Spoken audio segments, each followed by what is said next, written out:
masalah. Oh, imamnya juga berbeda pendapat. Tapi diskusi dengan ilmu. Jangan mengatakan Wahabi sesat, Wahabi teroris, Wahabi ini haus darah.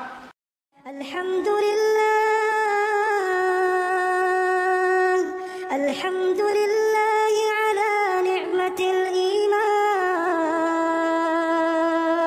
Alhamdulillah. Assalamualaikum warahmatullahi wabarakatuh.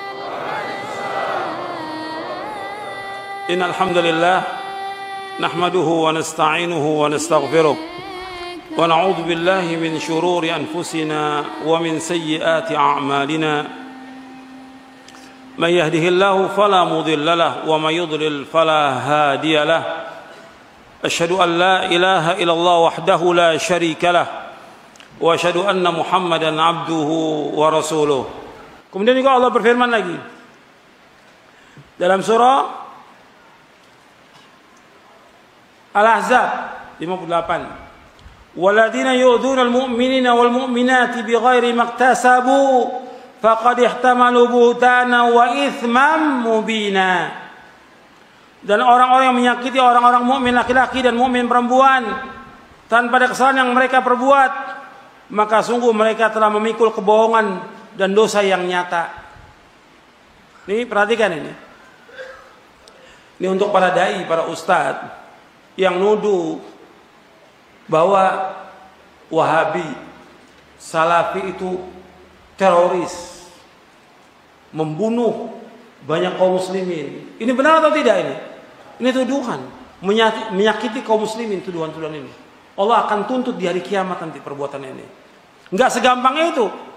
Banyak kiai-kiai, dai-dai, beda pendapat nggak ada masalah. Oh, imamnya juga berbeda pendapat. Tapi diskusi dengan ilmu. Jangan mengatakan Wahabi sesat, Wahabi teroris, Wahabi ini haus darah. Diskusi, ayo kita diskusi. Antum kiai siapa? Ustadz siapa antum? Gus siapa? Ayo diskusi. Tapi jangan nuduh, jangan nuduh. Haram hukum dalam Islam menuduh itu. Mengatakan sesat, mengatakan haus darah, teror, membunuh kaum muslimin. Dari mana antum tahu? Dari mana? Nggak baca, cuma kata orang. Dan semua riwayatnya bohong. Semua riwayat bohong. Dan ini kan yang pertama kali membuat seperti ini siapa? Pertama kali orang Syiah. Yang pertama kali orang kafir. Kemudian tuduh lagi yang lain. Ya tentang mereka menuduh Wahabi. Kalau ditanya Wahabi siapa itu Wahabi? Muhammad bin Al-Wahhab. Kamu tahu Muhammad bin Al-Wahhab dakwanya dakwah tauhid, mengajak orang kepada kemurnian Islam, mengajak kepada Quran wa sunnah ala fahmi salaf, membersihkan umat supaya mereka memurnikan tauhid kepada Allah, menjauhkan syirik. Beliau ini seorang mujaddid, reformer abad ke-12. Dan juga kalau disebutkan pada Wahabi kepada dia, nggak cocok. Karena Wahabi itu bapaknya Muhammad bin Abdul Wahhab. Mesti Muhammadi bukan Wahabi. Cuma karena dulu ada firqah yang sesat. Dulu pada abad kedua Hijriah ada firqah yang sesat yang bernama Abdul Wahhab bin Abdurrahman bin Rustum. Dari mana? Dari Persia. Dari Persia. Dia tinggal di mana? Di Maroko. Di Maroko dan daerahnya semuanya, Aljazair dan lainnya, dia berkuasa. Warisan dari bapaknya. Dia mempunyai aliran sesat, Khawarij, Ibadiyah, membunuh kaum muslimin. Dan dia menalkan dari kaum muslimin, mengkafirkan orang-orang Islam yang berbuat dosa besar. Ini namanya Abdul Wahhab bin Abdurrahman bin Rustum. Ini sesat. Dan udah nggak ada lagi ajarannya. Sering para ulama menyebut tentang kesesatannya dia. Nah, dia ketika abad ke-12 datang Syekh Muhammad mendakwakan dakwah tauhid. Nah, difitnah. Oh, ini sama, mau disematkan apa ini? Muhammad bin Abdul Wahhab. Ini mendakwakan dakwah tauhid, menghancurkan kubur-kubur yang tinggi yang dibangun, melarang orang berbuat syirik, melarang orang berbuat bidah. Ini apa? Musuh nih.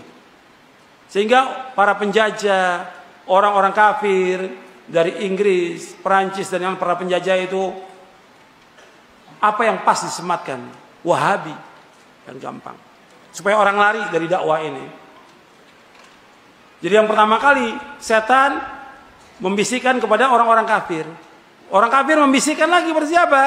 Kepada tokoh-tokoh ahlul bidah ini yang menyesatkan.